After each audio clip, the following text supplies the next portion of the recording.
இப்போ நீங்கள் பார்த்துக்கிட்டு இருக்க மாதிரியே உங்கள் வீட்லேயும் இந்த ப்ராப்ளம் இருக்கா? அப்படி இருக்குன்னா அதை எப்படி சரி பண்ணுறதுன்றத இந்த வீடியோ ஃபுல்லாக பாருங்கள். உங்களுக்கு ஒரு கிளாரிட்டி கிடைக்கும். ஒரு கிராக் வருதுன்னா அது ஏன் வருதுன்றதை ஒரு ஸ்கில் டெக்னீஷியன் அல்லது பெஸ்ட்டு இன்ஜினியரை வச்சு நீங்கள் ஃபஸ்ட்டு செக் பண்ணணும்.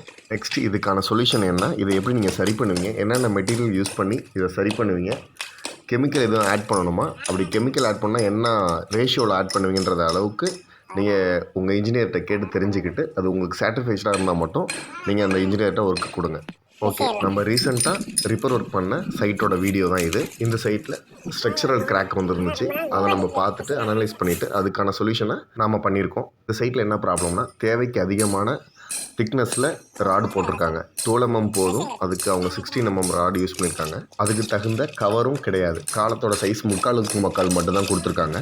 ஸ்ட்ரக்சரல் இன்ஜினியரை வச்சு டிசைன் பண்ணாமல் மேஸ்திரியே இதுக்கு இது போதுன்ற மாரி அவங்களா கனெக்ட் பண்ணிவிட்டு அவங்க எக்ஸ்பீரியன்ஸில் போட்டதுனால தான் இந்த பிரச்சனை. சரியாக ப்ராப்பராக பண்ணியிருந்தாங்கன்னா இந்த ரிப்பேர் ஒர்க்குக்கு வேலையே கிடையாது. இந்த ரிப்பேர் ஒர்க்குக்கு நம்ம யூஸ் பண்ண மெட்டீரியல் என்னென்னு பாருங்கள். அதில் ஏதாவது டவுட் இருந்தால் கீழே கமெண்ட் பண்ணுங்கள், நான் உங்களுக்கு எக்ஸ்பிளைன் பண்ணுறேன். இல்லை நம்ம கான்டாக்ட் நம்பர் கொடுத்துருக்கோம், அதுக்கு கால் பண்ணுங்கள். தேங்க்யூ.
உண்மையையும் நாணயத்தையும் நம்பியே தங்களுக்கு கொடுக்கப்பட்ட பணிகளை தரமாகவும் சிறப்பாகவும் செய்து வருகிறது. நமது நிறுவனத்தை தொடர்பு கொள்ள